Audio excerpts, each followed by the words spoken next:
Guten Morgen Köln, schön, dass ihr da seid heute hier auf der ESL Energie ESL Arena. Schön, dass ihr mit am Start seid, so früh, natürlich auch live hier auf dem Stream.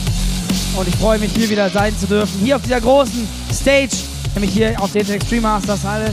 Und natürlich haben wir heute wieder die schönsten Spiele, die es im E-Sport gibt. Wir werden jede Menge Sachen heute für euch mitbringen und wir fangen auch schon direkt mit der ersten Action natürlich an. Heute für euch die BRINK European Championships.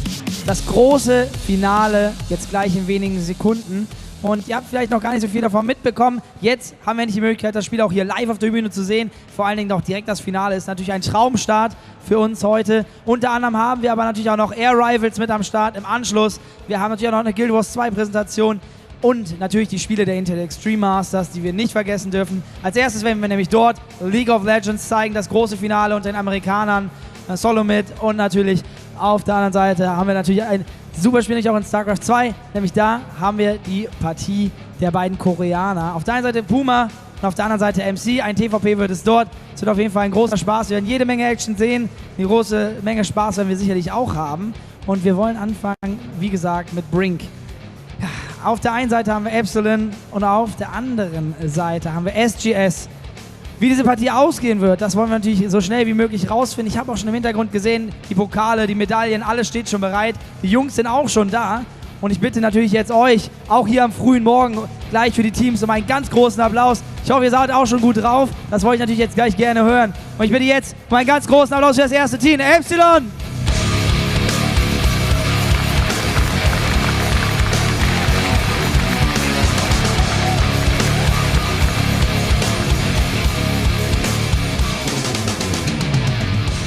Wie ich gehört habe, haben die beiden Teams sich extrem leicht im Halbfinale durchgesetzt.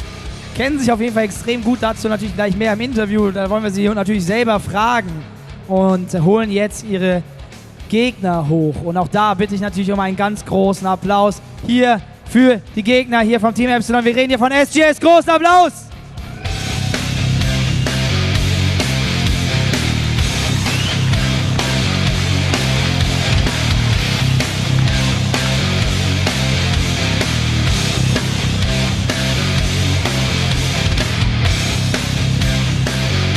Haben wir die Jungs heute hier im Finale. Es geht natürlich um einiges. Wir freuen uns auf diese Partie. Ich bin selber sehr gespannt. Ein großes Finale hier, das erste direkt so früh am Morgen und ich glaube, das ist auch ein sehr, sehr schöner Start. Heute gibt es nur noch Finalspiele hier am Sonntag auf der Gamescom. Unser letzter Tag hier in Halle 9 und ich freue mich natürlich mit euch zusammen. Ich werde jetzt sagen, wir gehen in ein kleines Vorinterview und freuen uns natürlich, die Jungs hier zu haben. Hören uns einfach mal an. Just go on the ride with me together. Hey, nice to have you here, guys. Even that early in the morning. So we are looking forward to this game. It's a great final. From what I've heard, it was, well, I don't know if you see it the same, but it was pretty easy for both of you being in the final. But now it's a great final. I've heard you practice a lot together. You know each other well.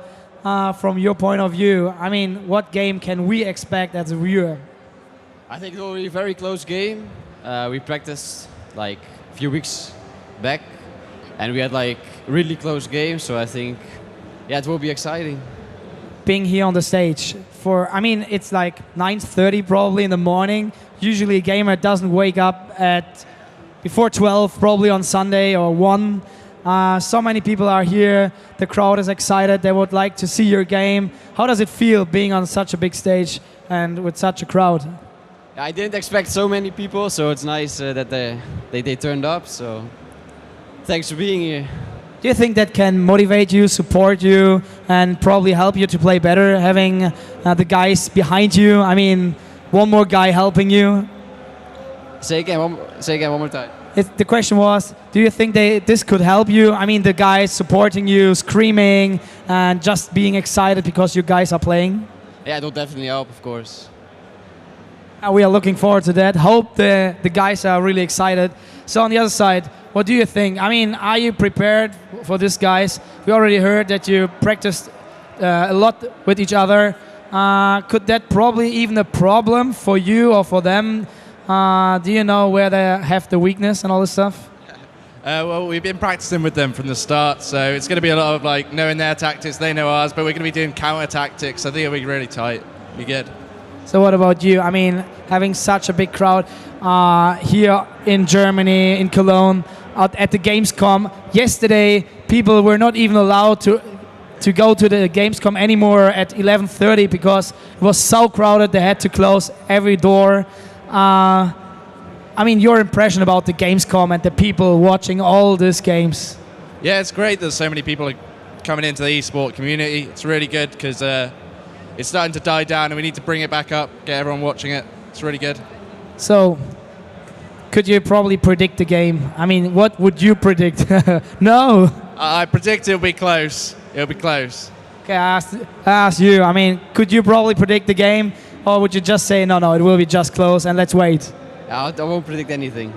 Okay, that's what we do. We just wait for the game. I wish you best of luck for the game. Let's hope for a great game. Bitte nochmal großen Applaus für beide Teams hier, Epsilon und sGs. Wir freuen uns auf das Finale hier der BRINK European Championship. Viel Spaß. So Josh, they won't predict the game. Are you going to predict the game? Yeah, I'm going to say sGs take it. Yeah? Yeah, I'm quite confident in them. So guys, if you don't know Josh here, by the way, he's a professional BRINK player playing for Mousesports, a huge team here in Germany. My name's Joe Miller, of course. And we're going to be bringing you this BRINK European Championship final. And as Dennis mentioned on stage there, the semi-finals were somewhat of a one-sided affair. We talked a lot about the fact that Epsilon and sGs both played together before those semi-finals, a lot to get prepared. Surely that means that this final has to be close. Yeah, you know, they've been practicing together since 2 months ago, so they know each other inside and out. It's not going to be a quick game, that's for sure. So what's your kind of thoughts on how this one's going to go? Obviously, it is best of 3, so you lose one game, you're not out of it, and you still have a chance. Obviously, it's 7,000 euros for the first position, so 4,500 euros for second. A big jump here to win the championship, and of course, we have that trophy and the medals up on stage as well. Yeah, you know, I think both of these teams are just really prepared. And the thing is, with the semifinals, they were just on another level from Hardware for You, and I forget the other team's name. I forgot them last time, so that's kind of my fault.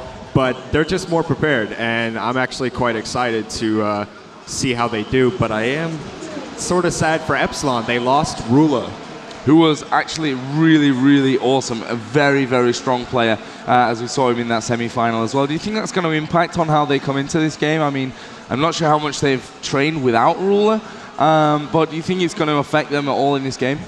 I think it'll definitely be a hindrance on them.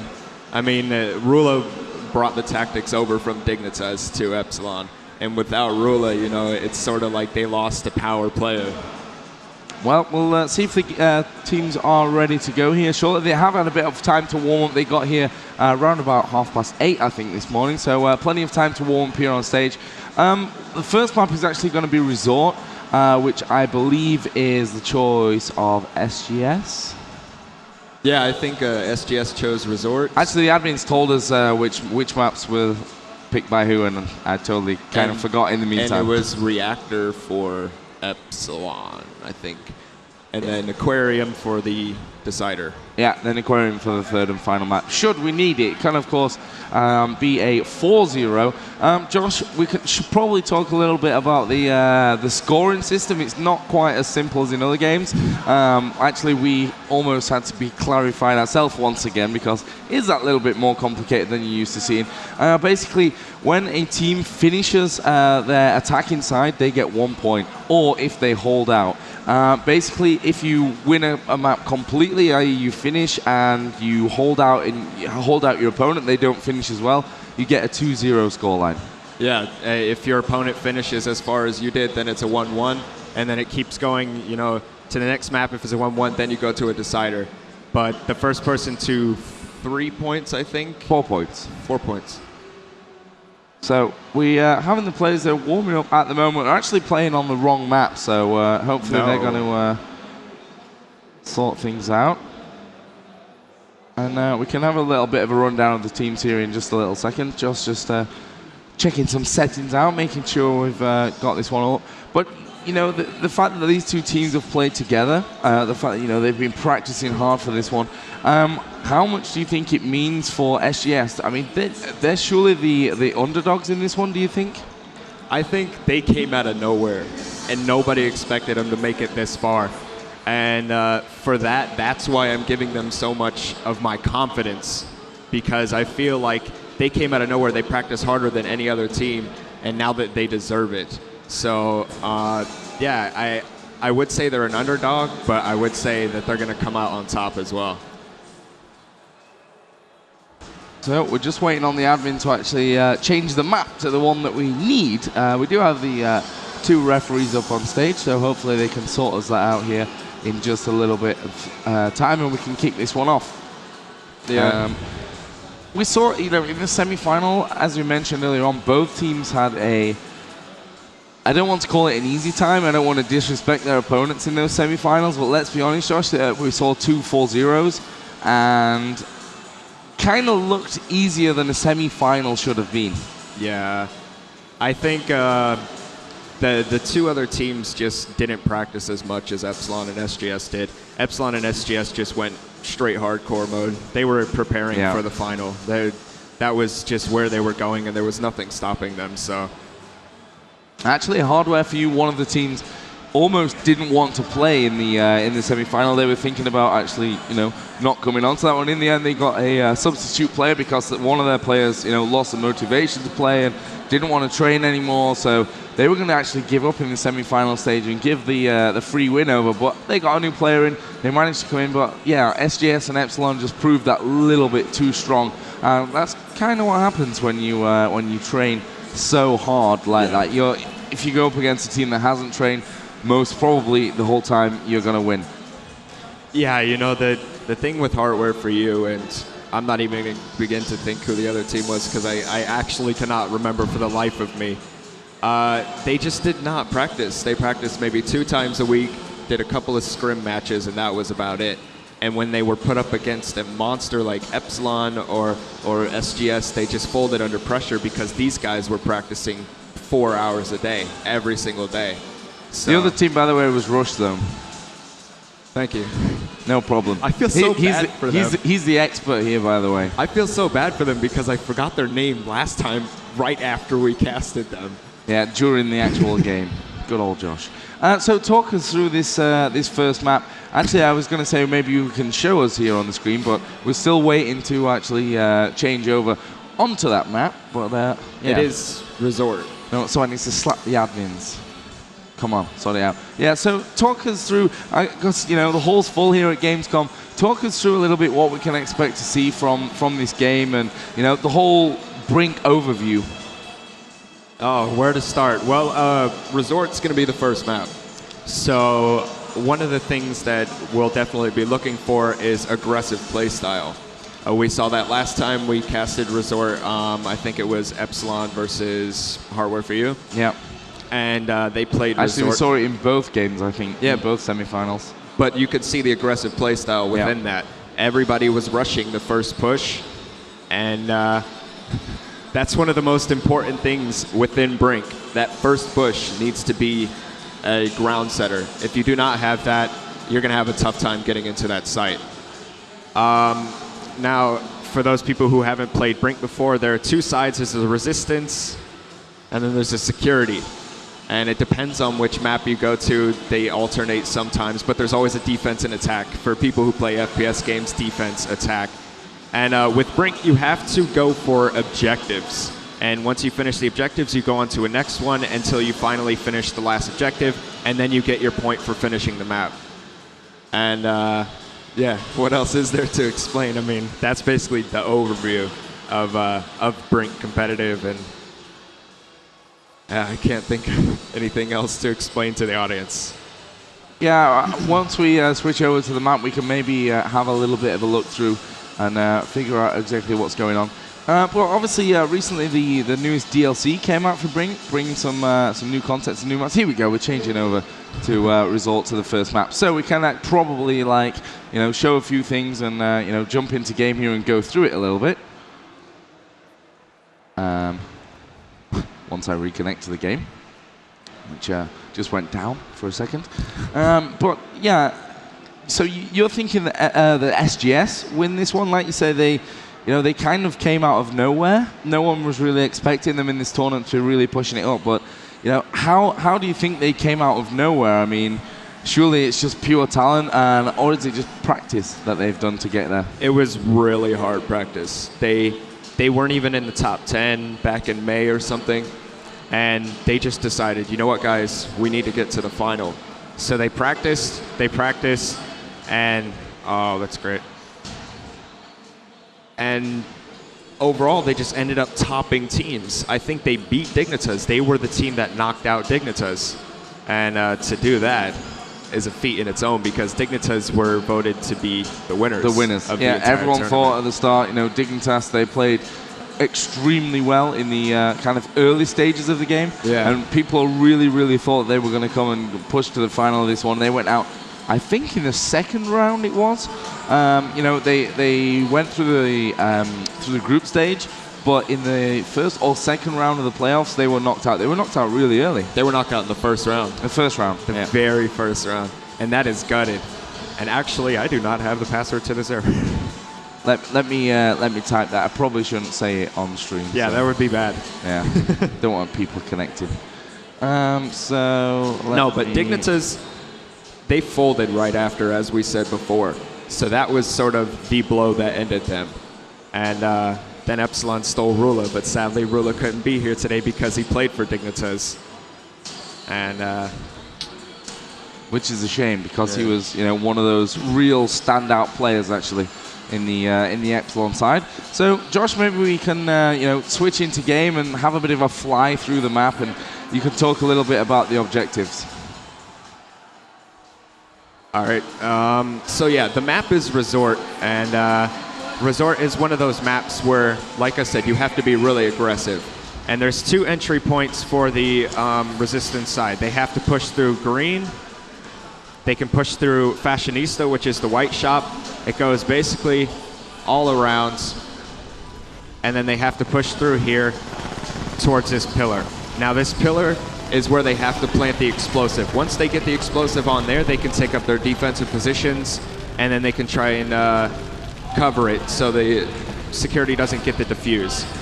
But one of the things that you'll see a lot of teams doing is they'll run from here, they'll jump over the bridge, and then they'll jump straight into Hennessy and just push it like that, because that is a really aggressive play. And the thing is, defense spawns all the way up there, so they have to get there as well. So they meet and just clash. And if the attacking side can get through Hennessy, push the pillar really fast, then they should be able to take this pillar. And I actually can't get to the second point now because that's how it works. It's blocked off. Yeah, and just to kind of clarify, obviously the smart system in BRINK, the smooth movement across random terrain system, as it is actually called. Basically what you've got is an action key for all intents and purposes, which is, you know, your sprint button, and you can also jump off walls, jump over boxes, and it makes the game really quick. But we are going to start this one off. It is the BRINK Championship final here, sGs versus Epsilon, and we're going to get right into the game. Well, first off, I'm going to start off with the... Okay. I'm going to start off with Epsilon. As we can see, they are going for the green push. And they're going to push straight into Hennessy. They're going to meet up with sGs right now, as Too Easy does take out ATI, but Zernok and APOC will find 2 kills of their own, so they are shutting down the attack so far. And I think Epsilon didn't execute that attack so well. Focus is doing well, though. It does get a headshot onto Cams. And now Zernok and Stefan are doing work of their own, but you can see they're trying to get into this site right here, but they don't have an NG prepared to get in there and plant that explosive. So right now they have to shut down this defense spawn, and Focus and Winghaven are actually doing a beautiful job. Now, there we go. The charge is planted, and now we'll see Epsilon taking up these defensive positions. I'm going to move on to onto Winghaven here, as he was shutting down the spawn. He did beautiful play there, did take out 1. There's only 25 seconds left on the clock, but Samurai is pushing back onto here. If he's not careful, he's going to get taken down himself. Oh, that's beautiful. Took out 3, 4 right there.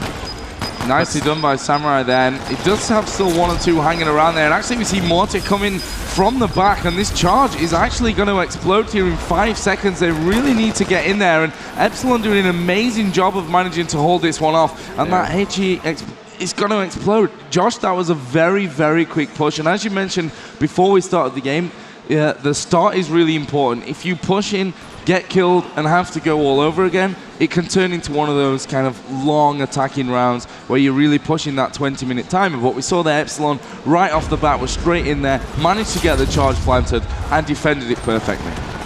Well, the thing is that first push was so important, and I'm actually proud of Focus because he's living up to Rula's name really well. He opened the site with 3 kills, and even right now you can see Stefan and Focus going really hard for their team, and Morte is going to try and jump on it. Does get taken down by Samurai. Ooh, ATI is sniping. Let me find you. Yeah, so just to explain the next objective that's coming in, basically we've got a bot, or a tank, as my friend Josh here likes to call it. Bot, tank, whatever you want to call it. And you've got to basically escort the bot right through the map. As you can see here on the screen, you've got a bridge which basically blocks the way, so you've got to blow the bridge up. Now some teams, they'll push first of all the bot towards the bridge and then explode the bridge. Some teams will get rid of the bridge first and then worry about the bot. And it looks like, to be honest, Epsilon are going for that bridge plan. Yeah, they always do that. They always try to go for the bridge first, because if you take the bot up there completely, then you have no guarantee that you'll move that bot at the same time. And it's sort of a hindrance on the play style. But right now, there has been no plan. And Epsilon are just trying to clear out this, what I call the CP drive. And that's the bottom corner where the command post is, and I think it's a supply command post. So you get more supply, more nades, more buffs, what have you. And it's actually really well. So the problem is every time I follow onto someone, they die. Yeah, so the action coming in thick and fast here, but you know, actually sGs doing a good job of holding Epsilon off from this one. I think we should just give you a quick rundown of the teams as a whole. For Epsilon, we have Focus, who of course is coming in for Ruler. Too Easy, Winghaven, Stefan and Morte. For sGs is Xernox, Samurai, Camps, A-Plot and ATI.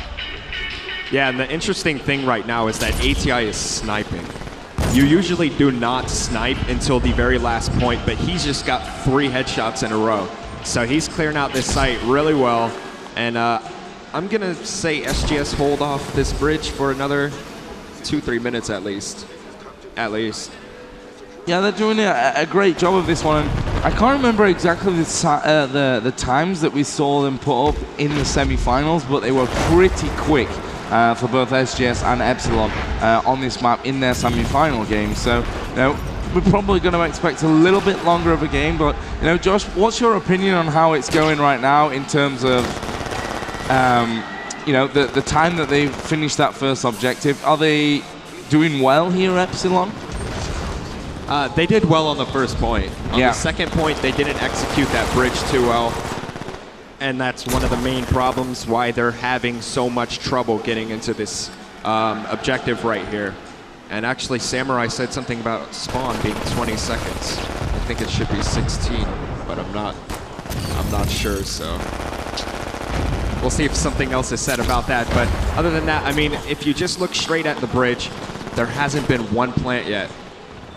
Yeah, we usually at least see, you know, after that first push, the charge going down and then maybe exploding, maybe being defused, but we've not actually seen it planted at all yet in this one.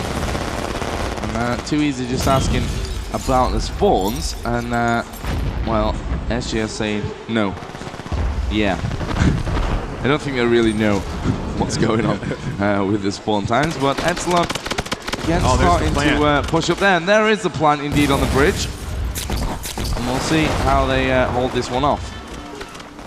He got killed by his teammate. Ah, okay. That's great. You're planting a bomb and a nade comes flying at you. A grenade comes in. Yeah, team damage is on. In case you didn't notice that already, I noticed Winghaven actually killing himself earlier with a grenade, which was always good to hear. And you know, Winghaven, a big name in the enemy territory community, of course, and also pushing his way through here into Brink as well. Done really great for the Epsilon team. Yeah, he was also playing some TF2 as far as I know. So he's sort of one of those multi-gamers that's really good at every single game. So it's definitely great to see him here in Cologne, as I actually didn't think he would show up because he's like a surfer Spanish guy, and he'd rather be surfing than playing games, but I'm glad he showed up. Well, right now that HE plan is planted, finally, on the bridge from Epsilon. They've got 30 seconds hold off. Samurai is pushing his way in here. Morte just out there in front of him, still trying to hold on. Actually will get taken down, so Samurai going to have to come back into this one with his teammate, try and get back in there. Only 15 seconds left until this charge will explode and that bridge objective will be complete. But we'll talk about what happens after that when it actually explodes. If and when it actually explodes, we should say. Focus taken down there right on the bridge, but there's only 3 seconds, and this HE charge is going to explode. And there is the second objective completed by Epsilon. I guess it's technically the third since the bot is second in the list, but whatever. So now they're going to go back. They're going to bring this bot up. It's a slow moving, as you can see there on your screen. It moves slowly. The enemy team, which in this case will of course be sGs, going to try to take its health down, disable it, and that will mean that Epsilon have to repair it then to push it through. Yeah, and that's going to be, it's one of the difficult things if you don't have great cover on your tank, because as you can see, sGs have the upper advantage. They can just shoot down the Epsilon players, and then they can take out the tank. But if Epsilon can complete this, within the next 2-3 minutes, I can see them completing the entire map within 14 total, something along those lines. Well, they've managed to move it fairly nicely through there. Zernok just been taken down by Morte up at close range. In drops ATI and will actually get the kill there. So they're going to work on disabling this bot. Obviously, when there are no Epsilon players in the range of the bot, it actually stops moving. You have to be literally right next to this bot to keep it moving through the map, which you know, is not to be underestimated. We're going to see sGs dropping a lot of grenades in and around that area, not just to do the damage to the bots trying to disable it, but to get rid of those players that are escorting it through the map. Another really big hindrance is if they take out that tank, then that forces Epsilon to be on repair patrol. And that means one player is constantly repairing and he doesn't have the time to help his teammates shoot. And therefore, there's an extra minute on the board if they kill that tank. Yeah, right now we have the lone engineer in the Epsilon team, which is Winghaven.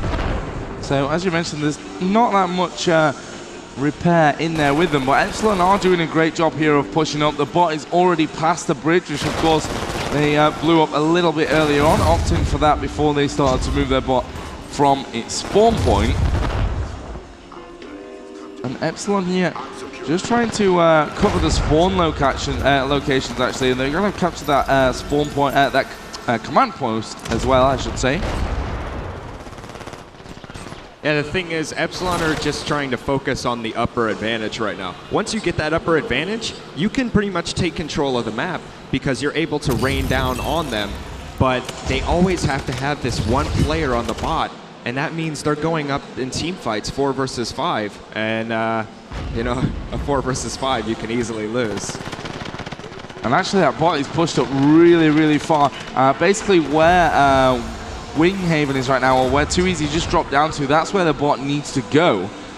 So they're really, really close to getting it into its final position. After that, they have to basically hack the doors to get it out of there. So no, they're not so far. And there we go. So the bot objective is complete. They've got 9 minutes 44 still to go. And they've got one objective still, you know, to complete. And Josh, we've seen this final objective taking some time in the past. We've seen some, what I'd say, questionable tactics in terms of how teams have done it in the semi-finals, but you know, how long are you expecting it to take now for Epsilon to push this final objective down? I'd say another 3 minutes. They do have 2 operatives, so that's going to be one of their key points, to get these 2 operatives on there.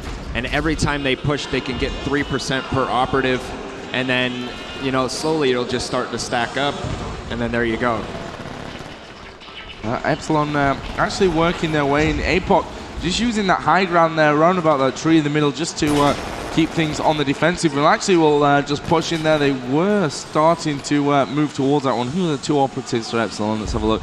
Morte and Stefan. So they're the 2 guys that we're really looking at here to get inside and start that hacking off. You can see ATI has just dropped a mine down inside the door entry. So sGs really trying to hold on here. They've got 8 minutes 36 still to hold off, which is a long, long time in terms of you know, game time and how many kills we're going to see before that one. But so far, so good for them. Yeah, so far SGS are doing relatively well. I think they could place their mines a bit better though. Their mines are sort of sloppy, and it's not really hitting anything, and that's why Epsilon are sort of getting into the site and getting the kills, but SGS are able to retake it because they have the numbers. And let's just find the closest Epsilon member. That will be Morte, who's actually playing an ops, and he's opted to take the upper advantage, which I don't understand. Yeah, you can take the upper advantage. It's a great thing, but when you're the operative, your kind of whole point of you being the operative is not to be on that upper ground and getting the kills. It's to be down there and packing that objective. Yeah. But now ATI is the guy that's played right inside at the moment. We've got Too Easy there, just starting to work his way around the site. Going to come up against Zernok here, who's going to come out on top of this one, and it is Too Easy who will come out victorious in that little fight. And Epsilon are starting to move in. Actually, ATI is still inside by that objective, and did manage to get the kill onto Morte. Focus goes down as well. And very, very difficult situation now for Epsilon. We've seen 7 minutes already on the clock, so around about 2 minutes that they've held this objective. Yeah, I was actually thinking that they were going to get into that site a lot faster, but Morte took the upper way with an operative and tried to, you know, pistol someone, so that sort of wasted 30 seconds. And see, right now Epsilon are just going to use their nades. Nade shooting is one of the most important things right here. And actually they do take down 3, make that 4. So Stefan's going to go right in here, and he's going to get that hack box on. And then he'll finally start getting percentage. Both of the ops are there, so they're going to finally start getting some percentage, while SGS have just respawned. And obviously, with 2 of them, that's going to mean that the objective is hacked a lot quicker as well. I'm not sure exactly how much they've managed to do there, but they've just come off it to get the kills. And Morte and Stefan are still in and around there. They're around about, well, not so far off 50% hacked, actually. And they're actually hacking here again with Morte, so doing a great job so far, Epsilon. Once they finally got into this site, they're doing a really good job of keeping it up. Yeah. Well, I mean, the thing is, they keep coming off it in periods. Like, Stefan goes off at Morte hacks. Gets 3 kills. Morte goes off at Stefan hacks. And Stefan's actually doing really well. How's he still in this site? I have no idea how that's even possible. But now you can just see Epsilon swarming in right now. And they should be able to get these kills easily. They do take that site, but the respawn from SGS is out, and they're going to swarm this with numbers. And they really need... I would put up 2 engineers right now. Because if you get into that site, you have your 2 ops hacking, and then you have your 2 mines to close them off. So 2 engineers right now could be vital. And there we go, Stefan and Morte are back on it. No, Morte's coming now. But judging by that green, I'm going to think it's about 60%. Yeah, they're definitely over the halfway mark at this stage. And just to clarify, because I'm sure some people out there have played BRINK, but maybe not competitively, in terms of de-hacking, that's not actually allowed in tournaments. So you may be wondering why SGS don't get in there and reduce that hack time. Well, it's not actually allowed. The hack has to stay as it is. Yeah, if you de-hack at even 1%, you're disqualified. So that's... yeah, they can't do it, and most of the public players do that, but then when they get into the competitive game modes, they start thinking, oh, why can't I do this? And yeah, as you said, about 60%. Stefan's still on this site, which I don't even understand how he's even surviving. Now he finally gets taken out. There's 4 minutes left, though. You think they can do it? Judging by, I'd say we're up to 75% there or thereabouts.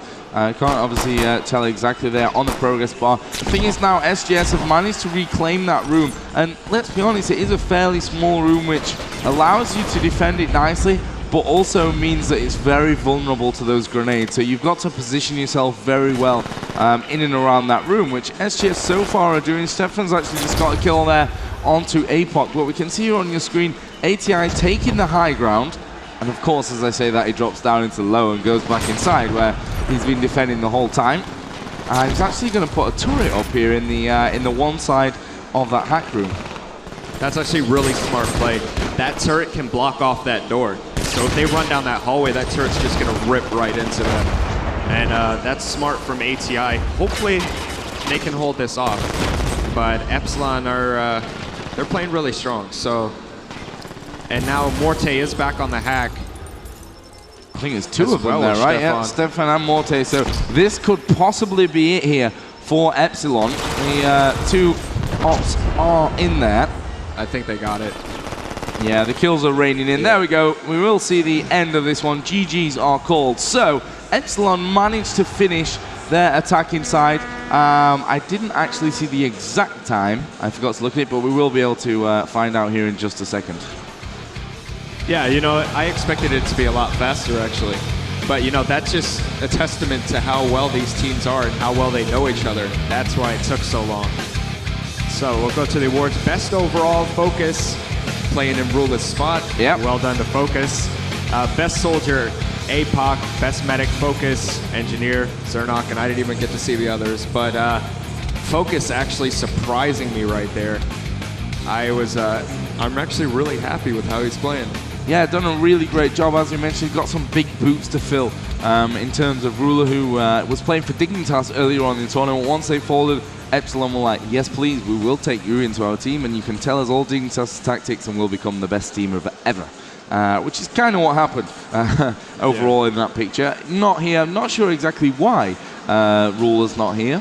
I heard it was because he played for Dignitas, and then right after they lost in the playoffs, he joined Epsilon, so he sort of like jumped ship into another playoff team, but that could be completely incorrect. Well, he played in the semi-final, right? Yeah.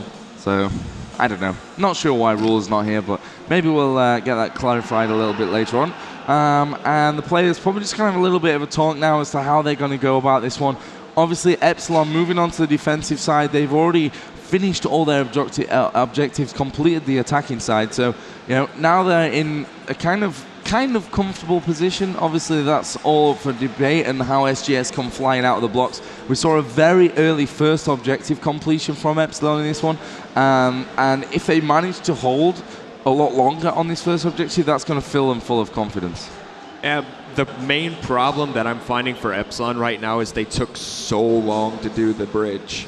And because of that, that's giving SGS the advantage to finish that bridge as fast as they can. And if they do, then Epsilon are in the hot seat. But it's all down to this first objective right here.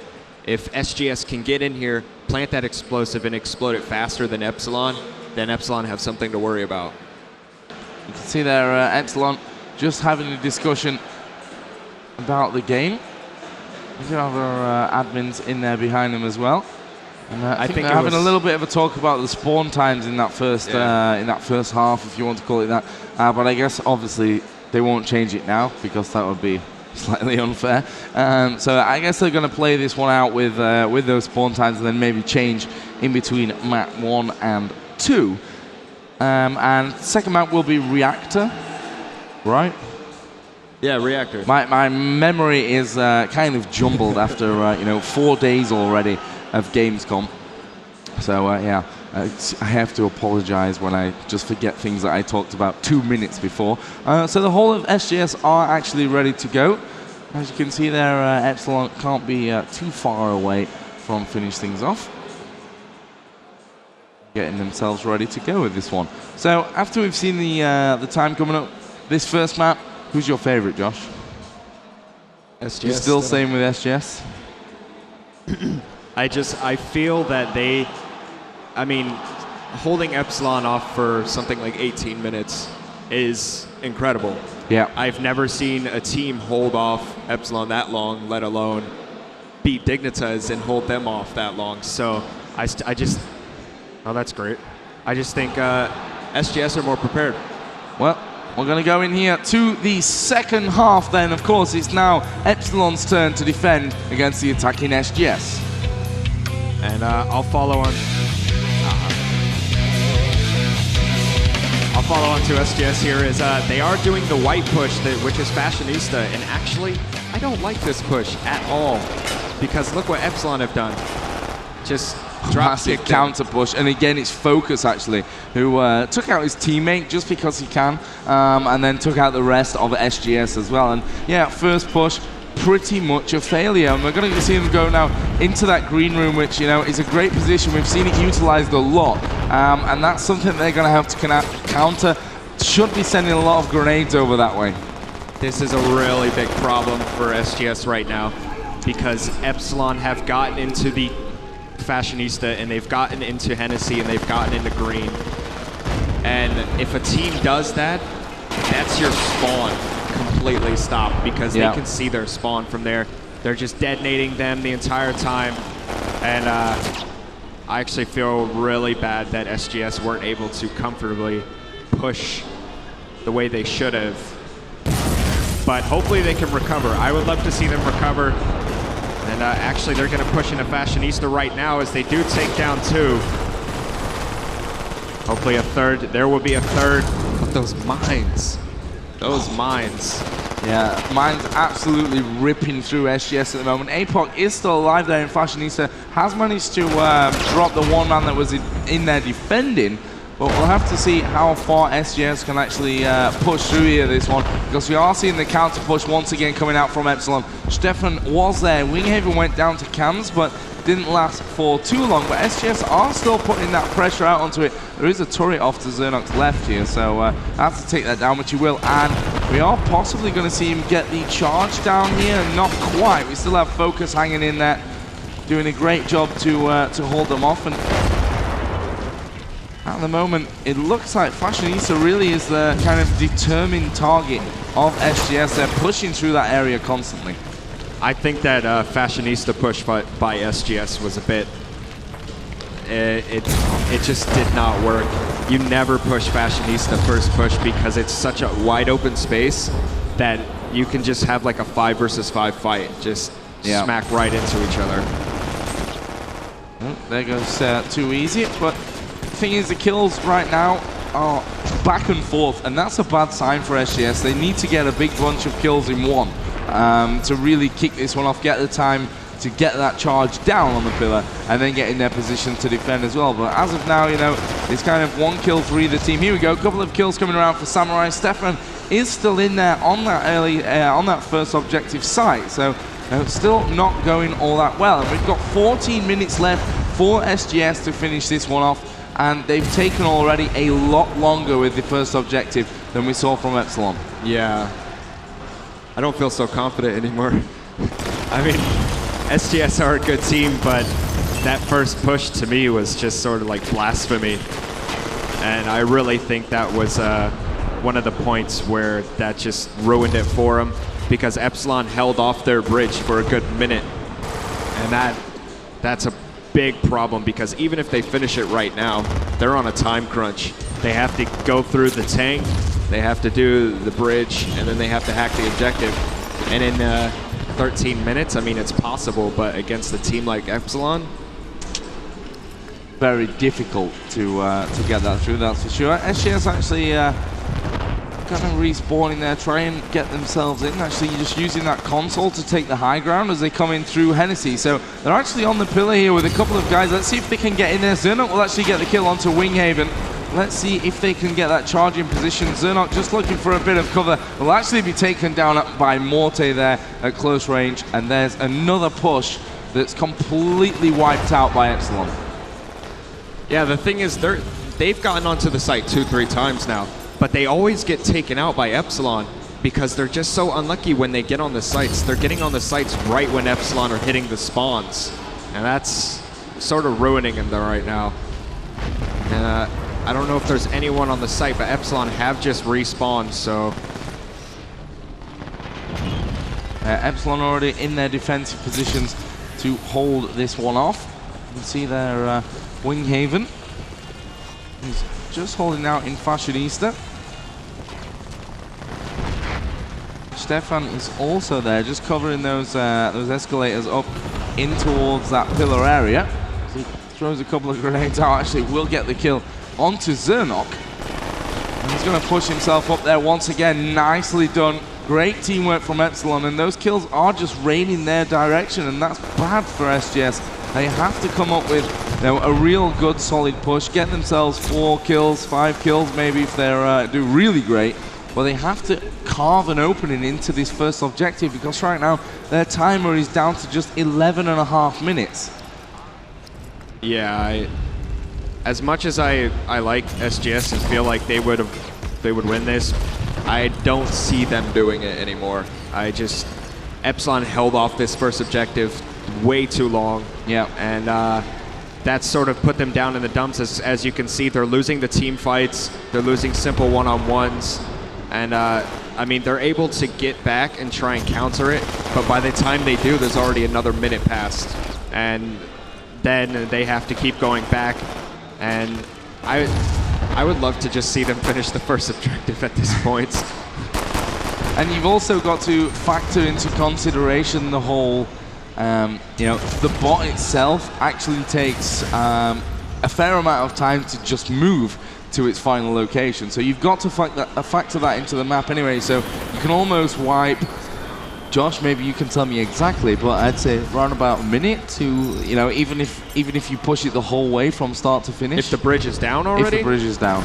I think a minute and a half. Minute and a half. Yeah. Yeah, so you can kind of take that away from the time that they have remaining, and that leaves them with not much time whatsoever. And considering they still haven't taken the first objective down, never mind, got in there and blown up the bridge, got the bot started. This is not looking good for SGS in map number 1. Not at all. I mean, if you have no enemies on you and it takes you 1 minute 30 seconds to get the bot to the finish or something along those lines, you have to literally double it because you're always going to be constantly fighting. So 3 minutes for that. Add another 2 minutes for exploding the bridge, and then you've got a hack. They've only got another few seconds for the fact that they couldn't seem to climb up from the spawn in towards Hennessy. I mean, I just feel really bad for them right now because they had the push on Hennessy. They actually had the great... Oh, they've got it down. They've got the charge down. Oh, they do. Nicely done by SGS, but let's see if they can hold it. Stefan's just got 2 kills. Too Easy got himself another one as well.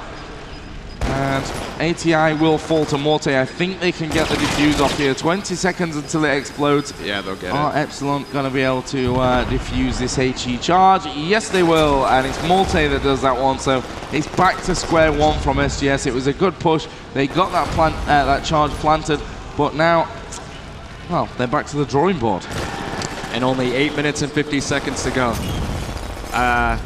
What are your predictions? It doesn't really take a genius at this point to predict Epsilon to win.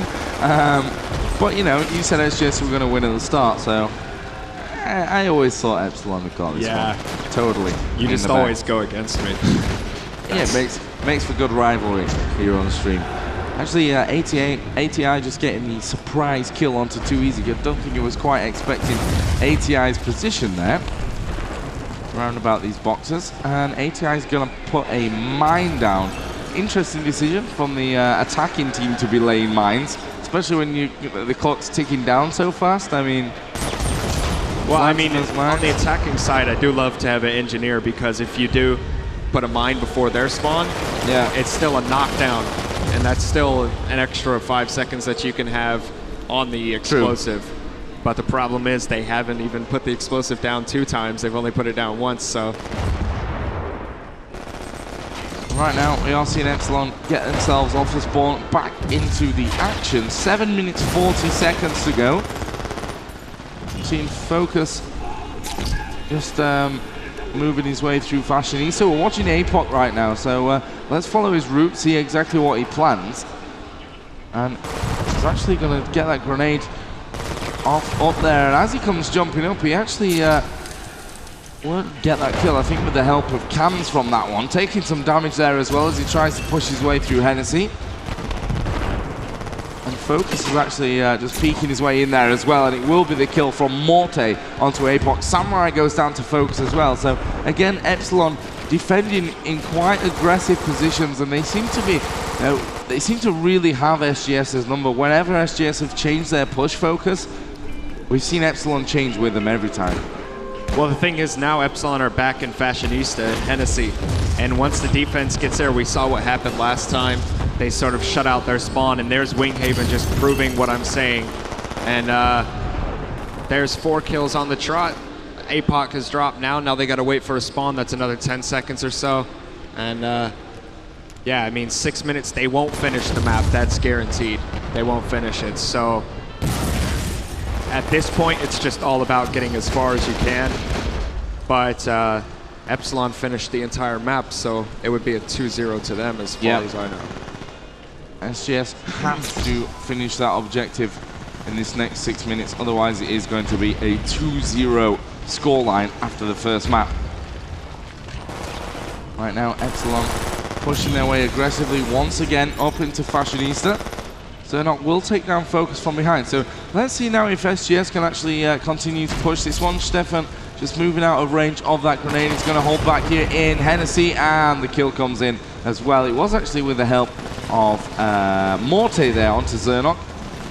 And again, to point out, you look at the kind of kills down in the bottom right, the kill stream, and it's back and forth, or even worse for SGS. We're seeing Epsilon stringing those kills together, which means that there's no way that they can sustain a push and get this charge down, and even then, you know, hold on to it and stop Epsilon from coming in and disarming it. Well, talking about that kill feed, when you look at the beginning of the fight, you can see 2 people from SGS drop, and then you see 2 people from Epsilon drop. But at the end of that kill feed, it's always Epsilon getting the last final kills. Yeah. And right now, they've taken over green once again, and I wouldn't be surprised if they full hold. But then again, that's the curse I have. I say something, and then it just goes completely against it. Focus actually just got himself up into the green room. Did go down eventually though, so at least that's not pushed completely by Epsilon. So SGS still have the possibility to work in. Now they're down to just 4 minutes and 42, but here they go, getting 2 kills in a row, make that 3, possibly. No, Stefan's gonna walk in there and actually gets himself 4 kills, and there's just no way you can win a map when individual performances like that are going off.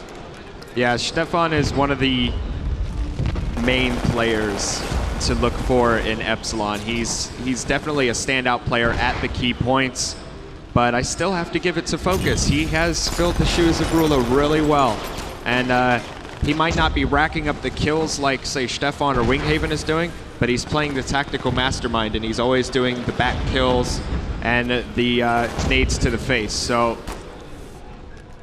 but right now, I'm thinking SGS's mindset is probably pretty low. Yeah, definitely. I can't remember exactly whose map choice this was. I think it was SGS's. Yeah.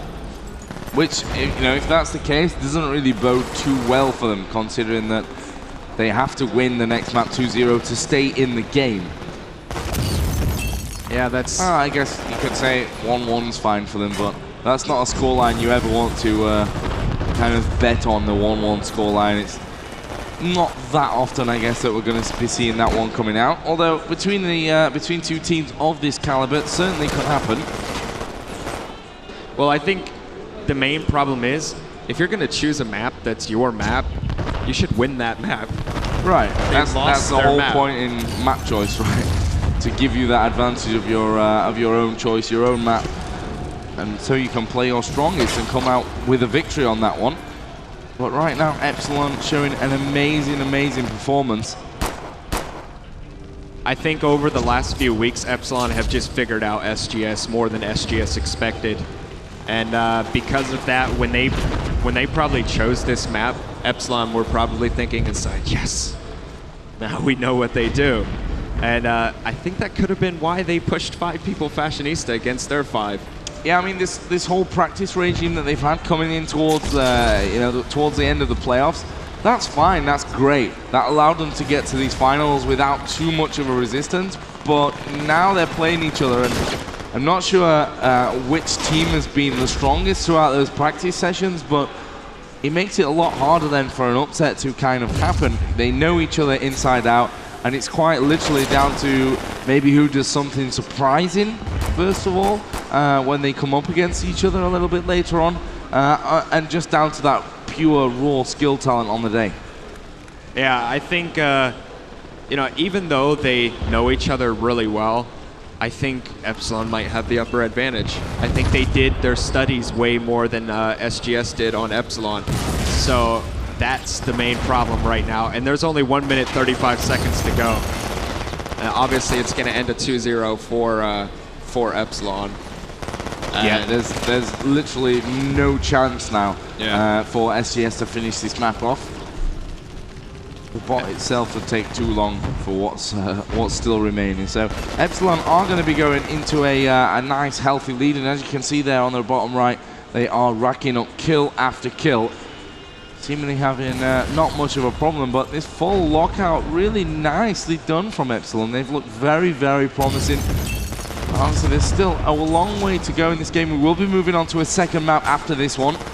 But the key is, Epsilon have the pressure off them now. They can lose 2-0 on the next map and still not have lost the game. They then have the buffer, obviously, of that third map. So there's going to be so much pressure on sGs going forward. I think they could find this one difficult to cope with. I think Epsilon are going to be really, really in the driver's seat. They just won the map that was chose against them, and now they're going into the map that they chose. So realistically, you'll have to look at it as Epsilon having the upper hand of all sorts. And sGs are the ones that have to prove themselves. If they can't cope with it, they're just going to fold over. And yeah, I still think sGs will win. Yeah? Yeah. Oh, we're actually hoping. possibly going to see the plan here. No, APOC was actually taken down, and we are down into the last couple of seconds here. So Epsilon are going to take map number 1. It is a 2-0 scoreline. They managed to finish off on the attacking side. They've managed to lock out sGs completely on the defending side, and it doesn't get much better than that. No, definitely not. I completely expected sGs to take that, and Epsilon have just proven themselves. Definitely proven themselves. I mean, they've just taken all this experience from Rula and their past experience, and they've used it. And as you can see from the best overall, only one sGs member on the board, the rest Epsilon. Yep, and that was the engineer. So we're going to be moving in to map number 2. And I guess we can give a bit of a fly through of the map. Well, obviously, the two teams are going to have a bit of a talk about what went right, what went wrong. But whilst they do that, we are going to head over to a quick break. But when we come back, it will be the map number 2 in this BRINK Championship final between sGs and Epsilon. Don't go anywhere.